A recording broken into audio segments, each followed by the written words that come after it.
히브리서 9장 11절로 14절까지의 말씀 봉독합니다. 그리스도께서는 장래 좁은 일에 대제사장으로사 손으로 짓지 아니한 것 곧 이 창조에 속하지 아니한 더 크고 온전한 장막으로 말미암아 염소와 송아지의 피로 하지 아니하고 오직 자기의 피로 영원한 속죄를 이루사 단번에 성소에 들어가셨느니라. 염소와 황소의 피와 및 암송아지의 죄를 부정한 자에게 뿌려 그 육체를 정결하게 하여 거룩하게 하거든 하물며 영원하신 성령으로 말미암아 흠없는 자기를 하나님께 드린 그리스도의 피가 어찌 너희 양심을 죽은 행실에서 깨끗하게 하고 살아계신 하나님을 섬기게 하지 못하겠느냐. 아멘. 할렐루야. 하나님의 큰 은혜가 여러분 모두에게 이 시간 함께 하시기를 축원합니다. 오늘은 특별히 종교개혁 기념주일입니다. 종교개혁 기념주일을 우리가 매년 지키는 것은 종교개혁이 중요하기도 해서이지만 더 나아가서는 오늘날 우리도 계속해서 변화하고 또 온전히 하나님의 뜻으로 돌아가야 한다고 하는 것을 우리에게 말씀해 주기 위해서 우리가 계속해서 종교개혁주의를 지키는 것입니다. 개혁이라고 하는 말의 뜻은 두 가지 의미로 우리가 말할 수가 있을 텐데요. 첫 번째 개혁이라고 하는 말의 뜻은 변화한다는 뜻이 있습니다. 그냥 계속 자기 현재 위치에 머물러 있지 말고 변화해야 된다. 다른 말로 하면 발전해야 된다는 말이 되겠죠. 변화하고 발전해야 된다는 것입니다. 근데 두 번째 또 다른 뜻은 원래 최초의 원뜻대로 돌아가야 된다고 하는 것입니다. 그러니까 초심, 세상에서는 초심이라고 얘기하죠. 그리고 원래 자신이 가지고 있어야 할 본분과 본질을 말하는 것입니다. 그 본분과 본질로 돌아가야 된다는 것입니다. 그런데 변화하고 발전하는 것과 본질로 돌아가는 것이 다른 것 같아도 사실은 같은 것입니다. 어떤 사람이 굉장히 많이 발전했는데 원래 자신에게 주어진 본질과 본뜻을 벗어난다면 그것은 굉장히 잘못된 것입니다. 예를 들면 이렇게 한번 표현해 보면 여러분들이 이해하시기가 쉬울 것입니다. 사람은 계속 변하고 발전하죠. 그리고 성장해 나갑니다. 그래서 여러 가지 면에 있어서 지식도 발전하고 또 자신이 삶의 그런 모든 그런 방향들 또 자기가 할 수 있는 능력치 이런 것들이 계속해서 발전하고 변화되죠. 그런데 그렇게 발전하고 변하는 것은 좋은데 사람으로서의 본질, 사람으로서의 본분을 만약에 잃어버린다고 한다면 그것은 아무리 발전하고 그 변화한다고 해도 좋게 여겨지지 않을 것입니다.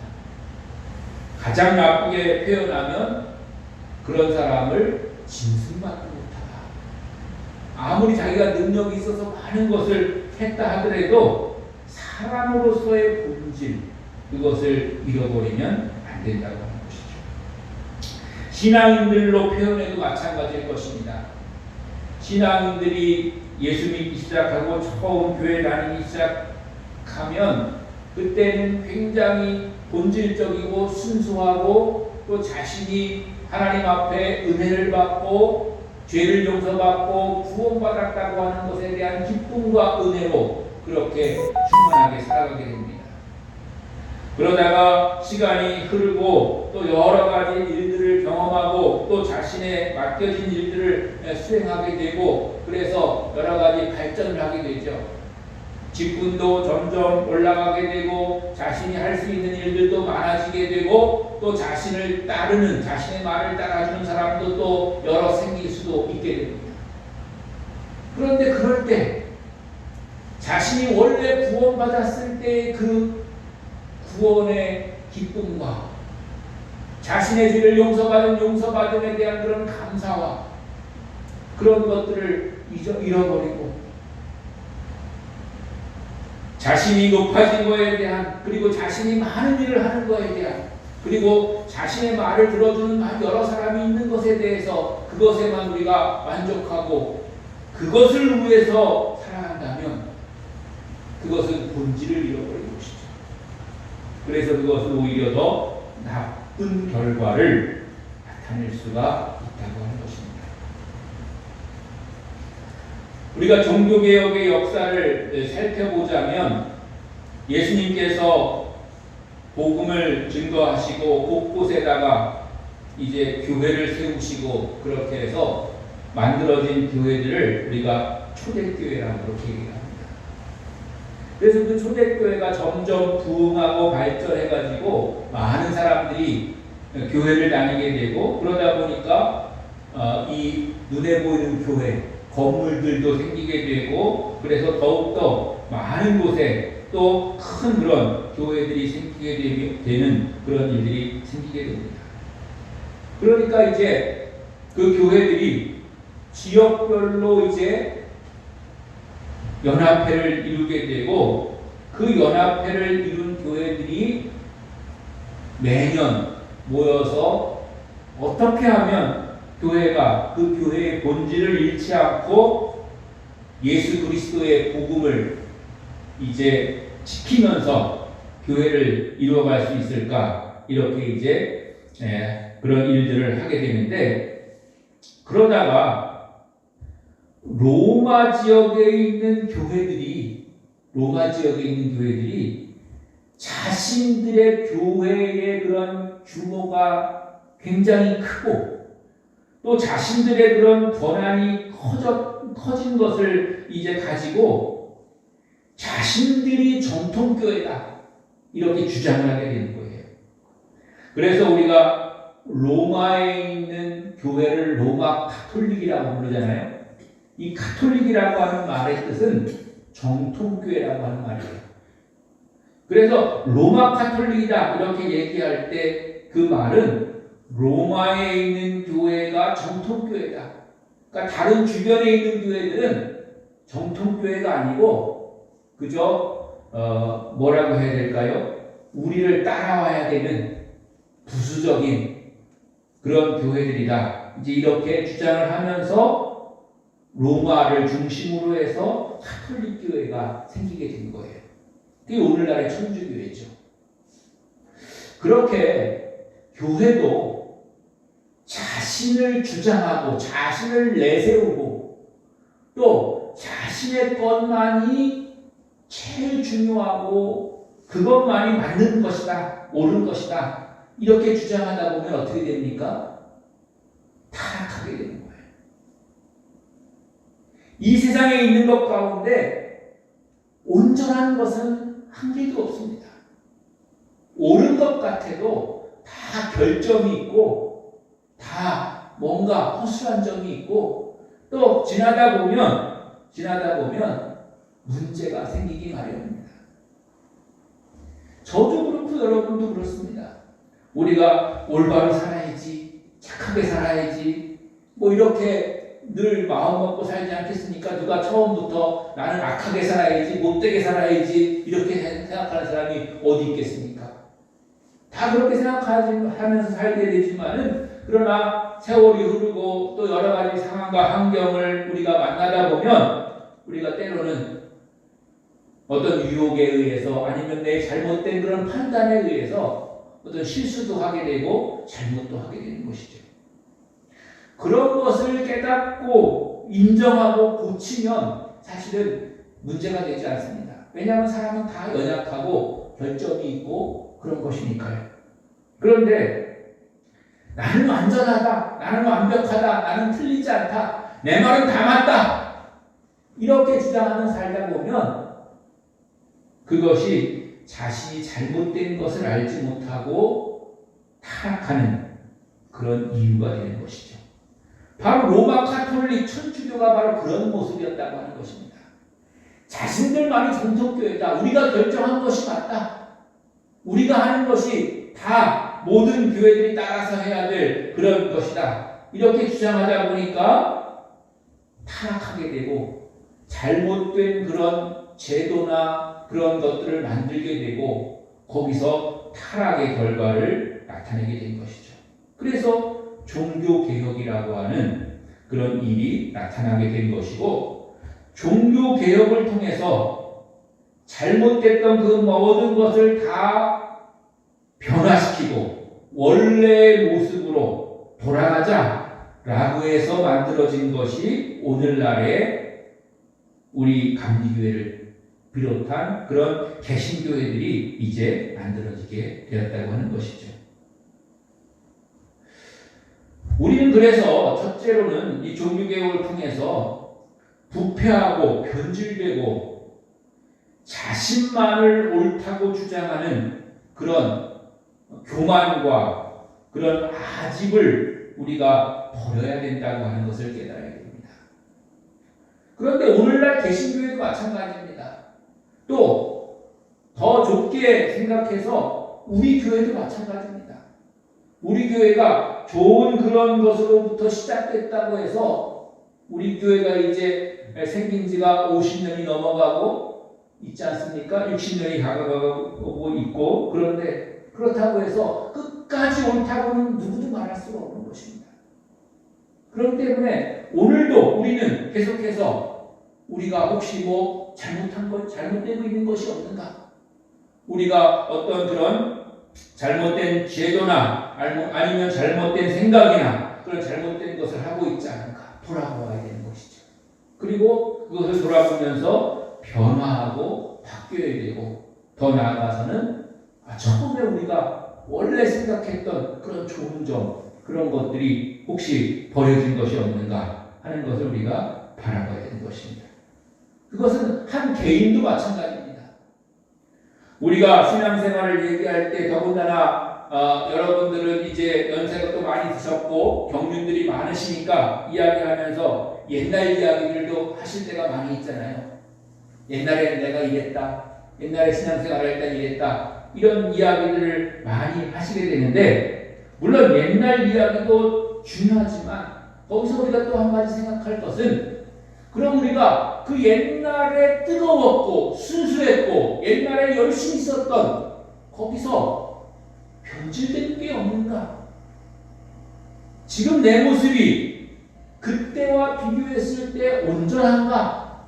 이런 걸 우리가 돌아봐야 된다는 것이죠.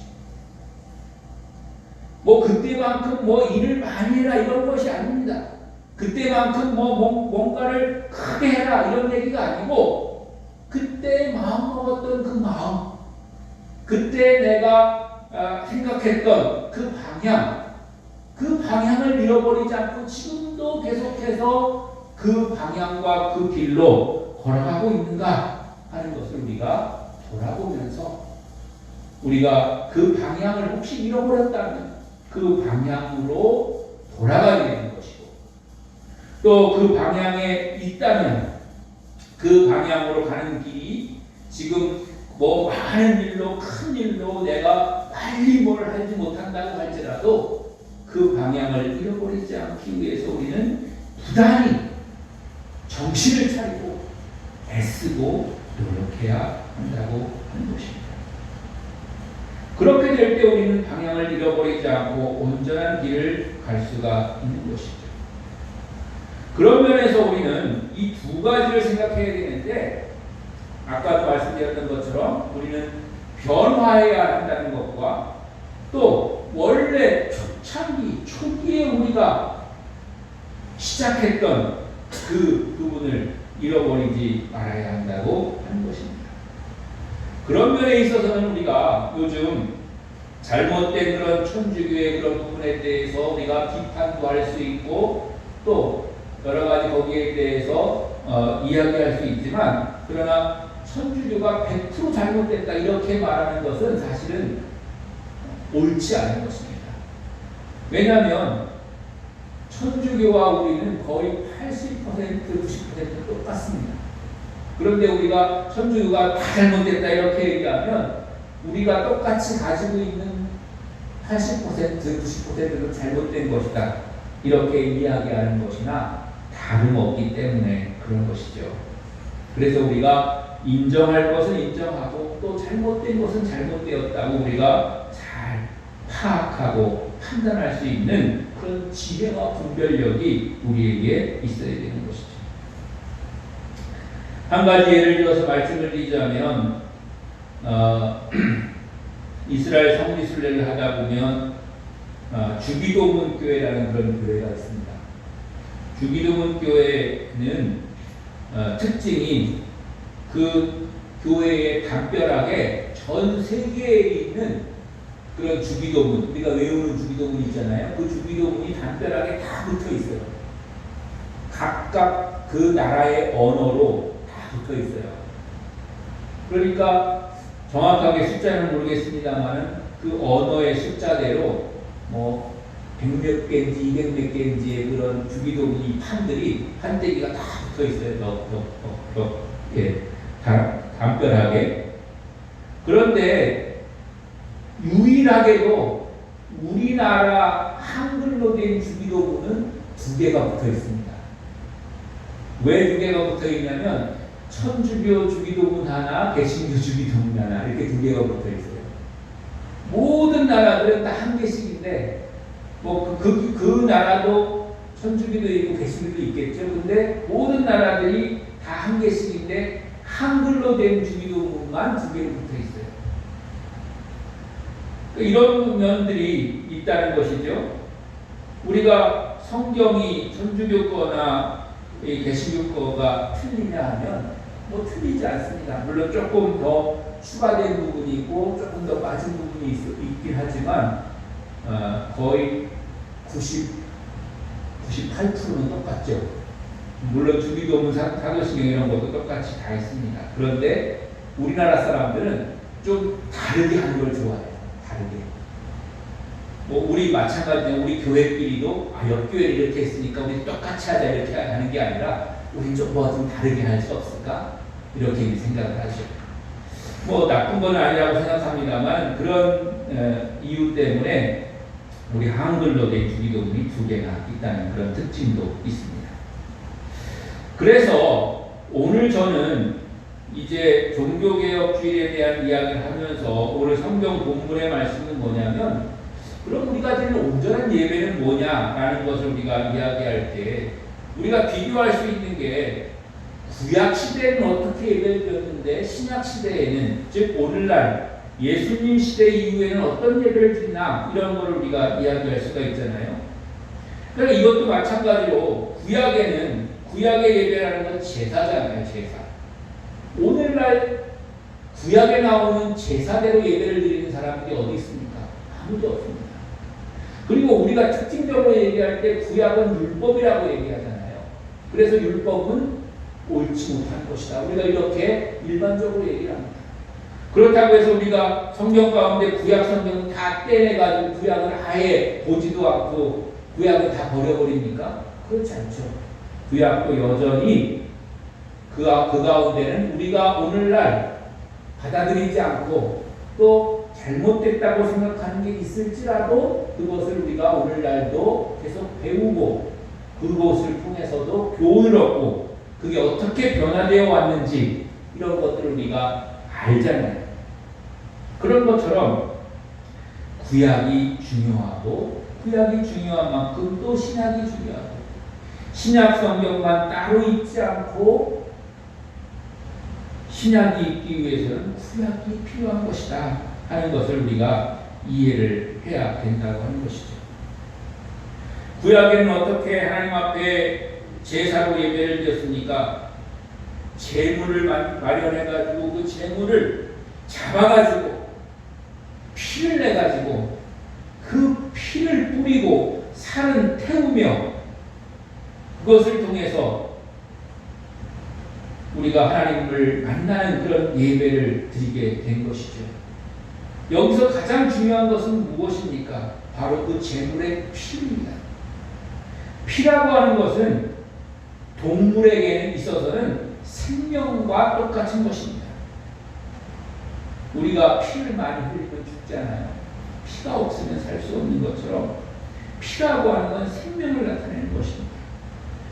그 생명된 피를 가지고 성전을 정화하고 제사장을 정결하게 하고 죄인을 용서하고 그렇게 함으로 말미암아서 하나님을 만나게 되는 것이죠.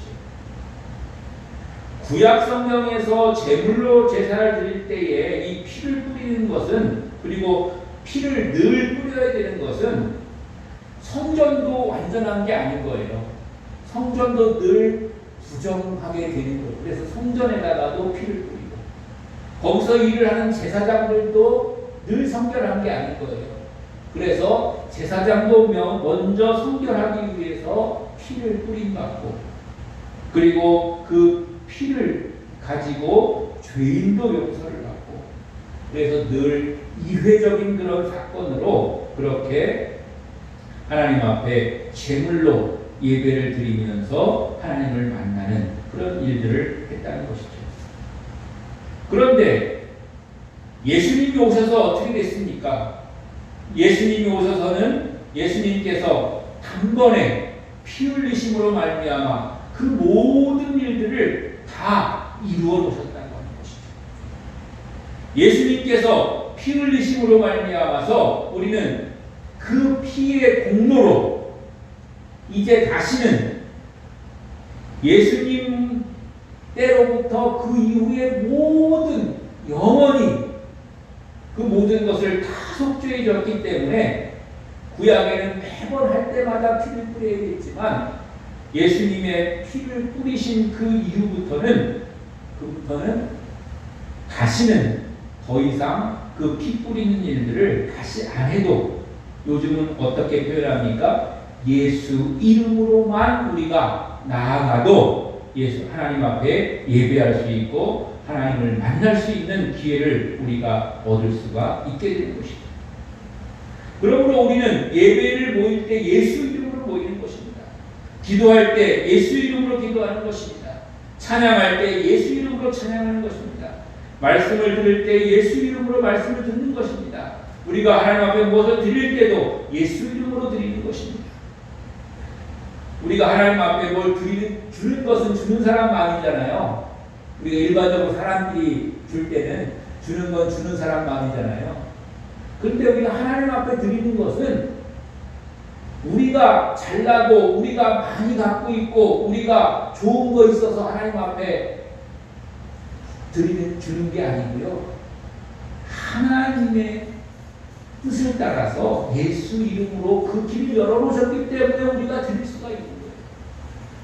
예수님께서 그 길을 열어놓으시지 않으셨다면 우리는 아무리 많은 걸 가지고 있어도, 아무리 좋은 걸 가지고 있어도, 우리가 아무리 드리고 싶은 그런 마음이 있다 할지라도 우리가 드릴 수가 없는 것입니다. 그러므로 우리가 하나님 앞에 드릴 수 있는 것도 예수님의 은혜요 하나님의 사랑인 줄로 믿습니다. 우리가 드리면서도 우리가 감사해야 되는 것이에요. 기뻐해야 되는 것입니다. 그러므로 오늘날 우리는 예수의 이름이 없이는 아무것도 할 수 없다고 하는 사실을 우리는 기억해야 합니다. 그리고 우리의 모든 일들은 다 예수의 이름으로 되어져야 한다고 하는 사실을 우리가 기억해야 하고, 또 더 나아가서는 우리가 흔히 말하지만 예수의 몸된 교회가 있기 때문에 우리는 그곳에서 예배할 수가 있는 것입니다. 그러나 여기서 예수의 몸된 교회라고 하는 것은 그저 눈에 보이는 건물만을 이야기하는 것이 아닙니다. 여러분 한 사람 한 사람이 다 예수의 몸된 성전이 되어야 되는 것입니다. 내 몸이 예수의 몸된 성전이 되어야 되는 것입니다. 그래서 나를 통해서도 하나님의 영광이, 하나님의 은혜가 역사하고 나타나는 그런 삶을 살아야 될 줄로 믿습니다. 세상에서 일반적인 생활할 때는 그냥 예수의 이름이라는 걸 하나도 생각 안 하고 그냥 내 좋은 대로 내 이익 되는 대로만 그렇게 살다가 주일날 교회 올 때만 이제 잘해야지 그러면서 예수의 이름으로 교회 와서 은혜 받고 말씀 듣고 찬양하고 기도하고 봉헌하고 그래서 그러고만 그냥 또 집에 가는 것이 아니고 물론 교회 올 때는 당연히 그렇게 해야 되지만 왜냐하면 이 교회가 주님의 몸된 교회고 우리가 하는 모든 것들이 예수의 이름으로 하는 것이기에 그렇게 해야 되는 것이지만 그러나 뿐만 아니라 여러분의 한 사람 한 사람의 몸이 다 예수의 몸된 교회이기 때문에 여러분의 가정이 또한 예수의 몸된 가정이기 때문에 교회로서의 역할을 해야 되기 때문에 여러분의 직장, 여러분의 사업이, 여러분의 삶의 모든 부분들이 다 그러하기 때문에 우리들은 언제 어디서나 교회에 올 때뿐만 아니라 가정에서도 직장에서도 사업장에서도 길거리에서도 내 삶의 모든 부분들이 다 예수의 이름으로 되어진다고 하는 사실을 기억하면서 예수의 이름으로 언제 어디서나 예배의 삶을 사시기를 주님의 이름으로 간절히 축원합니다. 그 예배의 삶이 하나님 기뻐하시는 삶이고 그 삶을 통해서 우리는 주의 복을 받게 될 것입니다. 마지막으로 한 가지만 더 말씀드리면 우리가 예수 믿고 복 받기 원하잖아요. 우리가 정말 교회에 와서 예배드리는 것만 예배라고 생각한다면 복도 교회에 왔을 때만 받아야죠. 근데 우리는 복은 언제 어디서나 다 받기 원하잖아요. 집에서도 받고 직장에서도 받고 사업장에서도 받고 길 지나가다가도 받고 다 받기 원하잖아요. 마찬가지예요. 우리가 언제 어디서나 하나님의 복을 받으려면 언제 어디서나 예수의 이름으로 예배하는 삶을 살아야 된다는 거예요. 집에서나 가정에서나 직장에서나 사업장에서나 여러분의 삶 속에서 늘 예수 이름으로 예배하는 삶을 사시기를 주님의 이름으로 다시 한번 간절히 축원합니다.